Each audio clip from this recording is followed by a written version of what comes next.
আহাব্বুল বিলাদি ইলাল্লাহি মাসাজিদুহা, আল্লাহর কাছে পৃথিবীতে সবচেয়ে পছন্দের জায়গা কোনটা বলেন তো? মসজিদ। এবার বলেন তো আল্লাহর কাছে সবচেয়ে অপছন্দের জায়গা কোনটা? বাজার। কিন্তু এমন বাজার যেখানে জুয়ার আড্ডা বসে, এমন বাজার যেখানে মদ বিক্রি হয়, এমন বাজার যেখানে নর্তকীদের নাচ গান চলে, এমন বাজার যেখানকার ব্যবসায়ীরা পণ্য বিক্রি করার জন্য খালি কসম কাটে। এরকম আছে না নাই? এই বাজারগুলো আল্লাহর কাছে অপছন্দনীয়। এমনি যে আপনারা সুপার শপে যান, টাঙ্গাইলের মুদি দোকানে যান, বাজারে যান, মাছ বাজারে, এটা আবার আল্লাহর কাছে অপছন্দনীয় না। এরকম বাজারে বিষ্ণু ঈসা ইসলামও যেতেন, কিন্তু যেই বাজারে মিথ্যা কসম কাটে বারবার, এরকম আছে না নাই? তাদেরকে লানত দেয়া হয়েছে যারা শুধু কসম কাটে, মুনাফিকেরা।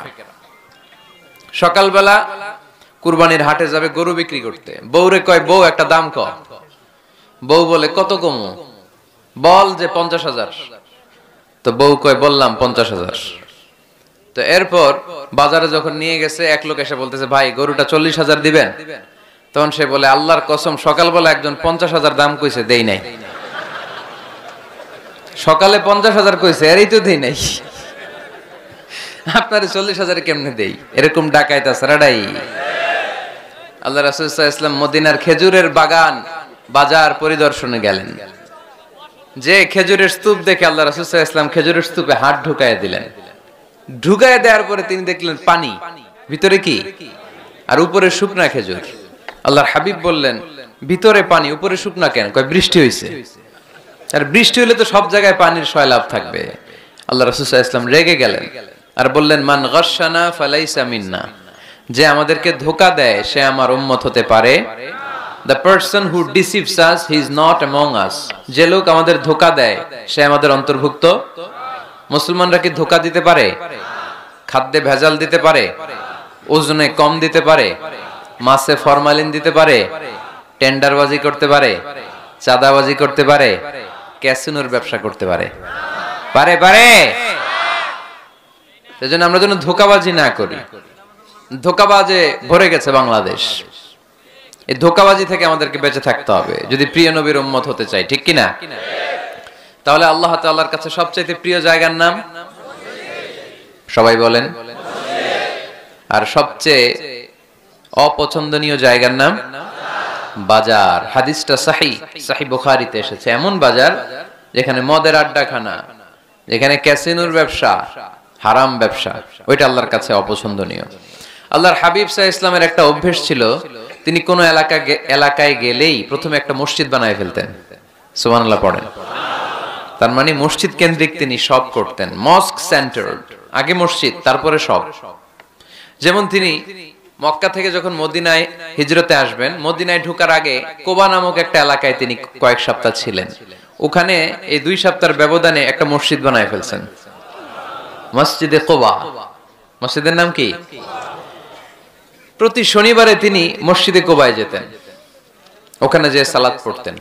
এবং আল্লাহর হাবিব বলেছেন, কেউ যদি, আপনারা যখন মদিনা শরীফে যাবেন, শনিবারে যদি কেউ সকালবেলা আপনারা যে কোবা মসজিদে যে ওযু করে, ঘর থেকে ওযু করে যে 2 রাকাত সালাত পড়েন, তাহলে উমরা করলে, একটা মাকবুল উমরা করলে যেই সওয়াব, ওই সওয়াব আল্লাহ আমলনামায় দিয়ে দিবেন। কোবা থেকে তিনি মাইগ্রেট করলেন মদিনায়। মদিনাতে যেও তিনি একটা মসজিদ প্রতিষ্ঠা করলেন। মসজিদটার নাম সবাই বলেন, মসজিদে নববী। আল্লাহ রাসূল সাল্লাল্লাহু আলাইহি ওয়াসাল্লাম খুব চমৎকার লোকেশন বাছাই করতে পারতেন। লোকেশন তিনি দেখলেন কোথায় করলে ভালো হয়, কোথায় কোথায় কোথায়। খুঁজতে খুঁজতে এমন জায়গাটা পছন্দ হলো, সেখানে ছিল পুরাতন খেজুরের বাগান, ধ্বংসাবশেষ, আর ছিল মুশরিকদের কবর। আল্লাহর হাবিব বললেন, মুশরিকদের কবরগুলোরে হাড্ডি আর কঙ্কাল সহ উঠায় ফেলো, উঠায় আরেক জায়গায় দাফন করো। সুবহানাল্লাহ পড়েন। খেজুর গাছগুলো কেটে সমান করো, ধ্বংসাবশেষ ভেঙে মাটির সাথে গুড়িয়ে দাও, এখানে হবে আমার মসজিদ। স্থাপিত হলো মসজিদে নববী। সুবহানাল্লাহ পড়েন। এখানেই 10 বছর বিষ্ণু ঈসা ইসলাম ইমাম ছিলেন, খতিব ছিলেন। এজন্য যারা ইমাম, যারা খতিব, তাদের অনেক দায়িত্ব। তারা বিষ্ণু ঈসা ইসলামের রেখে যাওয়া দায়িত্ব পালন করছে। আল্লাহর হাবিবের যে চাকরি ছিল, ইমাম সাহেবদের একই চাকরি। আল্লাহর হাবিবের যে দায়িত্ব ছিল, ইমাম সাহেবদের একই দায়িত্ব, কিন্তু তাদের বেতনটা বড্ড কম এদেশে, তাই না? আহা, সামান্য কিছু বেতন দিয়ে ইমাম মুয়াজ্জিনদেরকে আমরা রাখি, এটা ঠিক না। এজন্য টাঙ্গাইলবাসীদেরকে আমি প্রথম যে মেসেজটা দিতে চাই, ইমাম মুয়াজ্জিন আর খাদেমদের বেতন বাড়ায় দেন। আপনার বেতন বাড়ায় দিবে কে? সভাপতি সাহেব, সেক্রেটারি সাহেব, ক্যাশিয়ার সাহেব বেতন বাড়ান, ওনাদের বেতন বাড়ায় দেন। আপনাদের জীবনে বরকত দিবে কে? ইমাম মানি নেতা। ইমাম মানি কি? নেতার সাথে যদি আমরা খারাপ আচরণ করি, এটা আমাদের জাতির জন্য কখনোই কোনোভাবে কল্যাণকর হতে পারে না। আল্লাহর হাবিব সাল্লাল্লাহু আলাইহি ওয়াসাল্লাম নিজ হাতে মসজিদ তৈরি করলেন। আমাদের মতো টাইলস আর এয়ার কন্ডিশনের মসজিদ, মসজিদে নববী না, এরকম ছিল না। বালুর ফ্লোর। কিসের ফ্লোর? ছাদ ছিল খেজুর পাতার ছাউনি। বৃষ্টি হলে ওই বালুর মধ্যে কাদামাটি হয়ে যেত, আর ওই কাদামাটিতেই দাঁড়িয়ে নামাজ পড়তেন মুহাম্মদ সাল্লাল্লাহু আলাইহি ওয়াসাল্লাম। সাহাবারা বলতেন, আল্লাহর হাবিব যখন নামাজ পড়ে আমাদের দিকে তাকাতেন, রাআইতু আসারা তিনি ফি জাবহাতিহি, আমরা রাসূলের নাকে এবং কপালে দেখতাম কাদার মাটি মিশে আছে। আল্লাহর হাবিব যখন মুসল্লিদের দিকে তাকাতেন, দেখতেন প্রতিটা মুসল্লি সাহাবীর নাকে আর কপালে কাদার মাটি মিশে আছে। তার মানে আমার নবীর বানানো মসজিদ ছিল কাঁচা, কিন্তু মুসল্লি ছিল পাকা। আমাদের মসজিদগুলো পাকা, কিন্তু মুসল্লিরা কাঁচা। পাকা মুসল্লি হইতে হবে, মসজিদকে আবাদ করতে হবে। কি করতে হবে? আওয়াজ করে বলেন, কি করতে হবে? আমরা মিলে, সবাই মিলে যেন মসজিদকে আবাদ করি, আমরা যেন মসজিদ নির্মাণ করি, সবাই যেন মসজিদ আবাদে অংশগ্রহণ করে। এজন্য আল্লাহ বললেন, ইন্নামা ইয়া'মুরু মাসাজিদাল্লাহি মান আমানা বিল্লাহি ওয়াল ইয়াউমিল আখির ওয়া আকামাস সালাতা ওয়া আতাজ যাকাতা ওয়া লাম ইয়াখশা ইল্লাল্লাহ فعسى أولئك أن يكونوا من المهتدين سبحان الله পড়েন। নিশ্চয়ই মসজিদ আবাদ করে তারা যারা আল্লাহয় বিশ্বাস করে, আখিরাতে বিশ্বাস করে, সালাত কায়েম করে, যাকাত আদায় করে, আল্লাহ ছাড়া কাউরে ভয় পায় না, এই পাঁচটা কাজ যারা দুনিয়ার বুকে করে, তারাই হলো আল্লাহর জমিনে মসজিদের আবাদকারী। ঠিক কি না? ফাআসা উলাইকা ইয়াকুনু মিনাল মুহতাদিন, আশা করা যায় এরাই হলো হেদায়েত প্রাপ্তদের অন্তর্ভুক্ত। সুবহানাল্লাহ পড়েন। এদের কাছে আল্লাহর হেদায়েত আছে। পাঁচটা গুণ আর কোয়ালিটিস থাকবে যারা মসজিদের আবাদ করবে। এক নম্বর গুণ, মসজিদের আবাদকারী যারা হবে তারা বিশ্বাস করবে একজনকে, তিনি কে?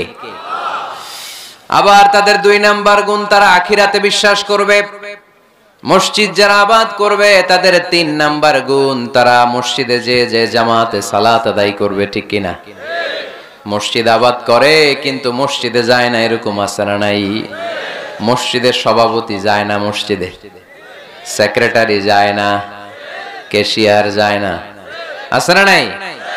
তো এটা কি আবাদ করলেন আপনি? আপনি সভাপতি, আপনার তো আরো আগে যাওয়া দরকার। যাবেন মসজিদে, আপনি সেক্রেটারি, আপনি যাবেন মসজিদে, যাবেন যে নামাজ পড়বেন। আপনি ক্যাশিয়ার, কোষাধ্যক্ষ, যান না কেন আপনি মসজিদে? আপনি যদি মসজিদ আবাদকারী হতে চান, রব্বে কারিমের খাতায় মসজিদ আবাদকারীদের সাথে নিজের নামটা টুকে নিতে চান, তাহলে মসজিদে যান। ঠিক কি না? এজন্য আল্লাহ বললেন, মসজিদ আবাদকারী তারা যারা আল্লাহর উপর ঈমান আনে, আখিরাতের প্রতি ঈমান আনে, তারা মসজিদে যায়, মসজিদে যে সালাত কায়েম করে। কি করে?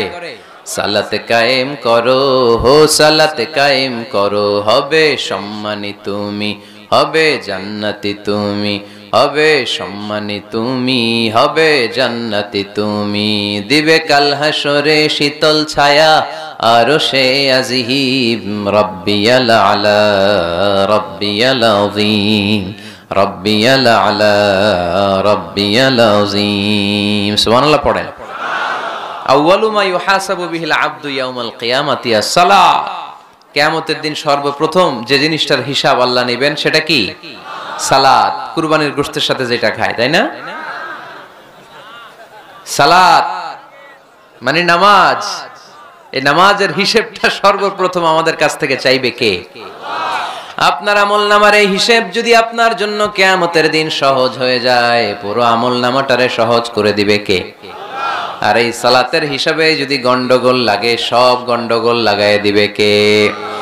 এজন্য আল্লাহ বললেন মসজিদের আবাদকারী তারা যারা আমার উপরে বিশ্বাস রাখে, আখিরাতে বিশ্বাস রাখে, সালাত কায়েম করে, যাকাত আদায় করে, আল্লাহ ছাড়া কাউকে তারা ভয় পায় না। ওয়ালাম ইয়াখশা ইল্লাল্লাহ, আল্লাহ ছাড়া কাউকে তারা ভয় পায় না। তাদের হৃদয়ে ভয় থাকে একজনের, তিনি কে? ফাআসা উলাইকা ইয়াকুনু মিনাল মুহতাদিন, আশা করা যায় তারাই হেদায়েত প্রাপ্তদের অন্তর্ভুক্ত। ঠিক কি না? কথাটা কার? এখন আমরা মসজিদের আবাদকারী হতে চাই কি চাই না? এই 4-5 জন চান? সবাই মসজিদের আবাদকারী হতে চাই কি চাই না? তাহলে এই 5টা কাজ করতে হবে। আল্লাহর উপর বিশ্বাস, আখিরাতে বিশ্বাস, মসজিদে যে সালাত আদায়, যাকাত আদায়, আর হৃদয়ে আল্লাহর ভয় ছাড়া আর কারো কোনো ভয় থাকতে পারবে না। সাউন্ড নাই ওখানে? মাইকম্যান কই? কি নাম তোমার মাইকের? দেখি। সুরেলা। নাই কোনো সুর তোমার মাইকে, নাম দিছো সুরেলা। মতিঝিলে মতি নাই, আছে শুধু জিল। সোনার গায়ে সোনা নাই, আছে শুধু বিল। তোমার মাইকে সুর নাই, নাম দিছো সুরেলা। সুর দাও, এদিকে একটু সুর দিয়ে দাও, একটু সাউন্ড দিয়ে দাও, একটু স্ট্রং করে দাও। সুরেলা, সুন্দর নাম দিছো তুমি। আমার নবীর কণ্ঠ ছিল বড় সুরেলা, ঠিক কি না? রাসূল সাল্লাল্লাহু আলাইহি ওয়াসাল্লামের কণ্ঠের তেলাওয়াত শুনে কাফের মুশরিকগুলো পাগল হয়ে যেত, অস্থির হয়ে যেত, এত সুন্দর কণ্ঠ কি করে হয়। এবং রাতের বেলা লুকিয়ে লুকিয়ে আল্লাহর হাবিবের তেলাওয়াত শুনতে যেত। সুবহানাল্লাহ পড়বেন না? হইছে? সুরেলা হইছে? হইছে, আলহামদুলিল্লাহ। তাহলে আমরা সবাই মসজিদ আবাদ করতে চাই। টাঙ্গাইলের ভাইরা আজকে আমাকে বললো যে মসজিদ নাকি আজকে আপনারা আবাদ করবেন। রাজি আছেন তো সবাই? খেয়াল রাখবেন, ইসলামে মসজিদ এটা সবার নাকি আওয়ামী লীগের, বিএনপির, জাতীয় পার্টির, জামাত ইসলাম, পীরের মুরিদ, তাবলীগের ভাই? কাদের? চিল্লায় বলেন কাদের? অনেক জায়গায় দেখেন মসজিদ বানায় আহলে হাদিস জামে মসজিদ। কেন আহলে হাদিস জামে মসজিদ হবে কেন? আবার অনেক জায়গায় হানাফি জামে মসজিদ। কেন? সমস্যা কি আপনাদের? ভাগ করেন কেন? আল্লাহ রাসূল আসছে মিলাইতে, আমরা খালি কোপায়া কোপায়া ভাগ করে দেই। না, ভাগ করবেন না, সবাইরে সব মসজিদে ঢুকতে দিবেন। আহলে হাদিসের ভাইরা হানাফি ভাইদের সাথে মসজিদে সালাত পড়বে।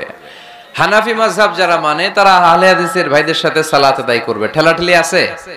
কাবা ঘরের সামনে কেউ এইভাবে বুকে বাঁধে, আল্লাহু আকবার, এইভাবে দেখছেন না? কেউ এইভাবে, আবার হানাফিরা এইভাবে। মালিকিদের কিছু লোক আছে এরা বাঁধেই না, এমনি ছেড়ে রাখছে। কি করবি কর, বাঁধনো না এইভাবে। হ্যাঁ, করে কিছু করারও নাই, এরা ছেড়ে দিয়ে নামাজ পড়ে।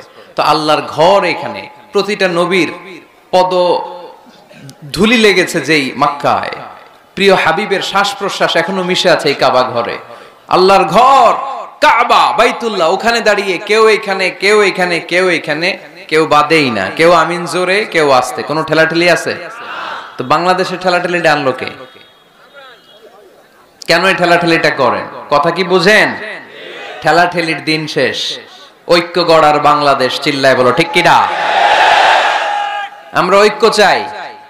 অনেক ভুল বুঝানো হয়েছে আমাদেরকে, অনেক ন্যারো মাইন্ডেড বানিয়ে রাখা হয়েছে। সংকীর্ণতার দিন শেষ, পরিবর্তন হতে শুরু করেছে। মানুষ এখন অনেক চালাক। জনগণের ধোকা দেওয়া, তাওহীদপন্থী মুসলমানদের গোজামিল দিয়ে বুঝ দেওয়ার দিন শেষ। জোরে বলেন ঠিক কিনা? যেটা বলবেন কোরআন সুন্নাহর আলোকে বলবেন। ইসলাম এসেছে মিলানোর জন্য, তা আপনি পিস পিস করেন কেন? আল্লাহ আপনার পিস পিস করে ফেলবে। সবাই ভাই ভাই, মসজিদ সবার। 60 জন খ্রিস্টান পাদ্রী নাজরান থেকে এসেছে আল্লাহর হাবিবের সাথে দেখা করতে। জায়গা নাই, কই বসতে দিবে? কোনো জায়গা না পেয়ে 60 জন খ্রিস্টানের জন্য আল্লাহর হাবিব সাল্লাল্লাহু আলাইহি ওয়াসাল্লাম মসজিদে নববীর দরজা খুলে দিয়ে খ্রিস্টানদেরকে মসজিদে ঢুকতে দিয়েছেন।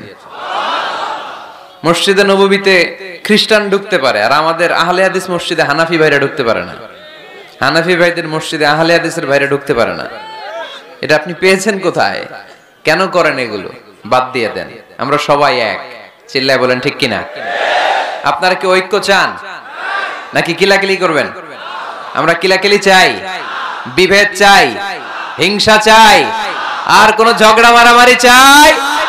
আমরা চাই ঐক্য, চিল্লায় বলেন কি চাই?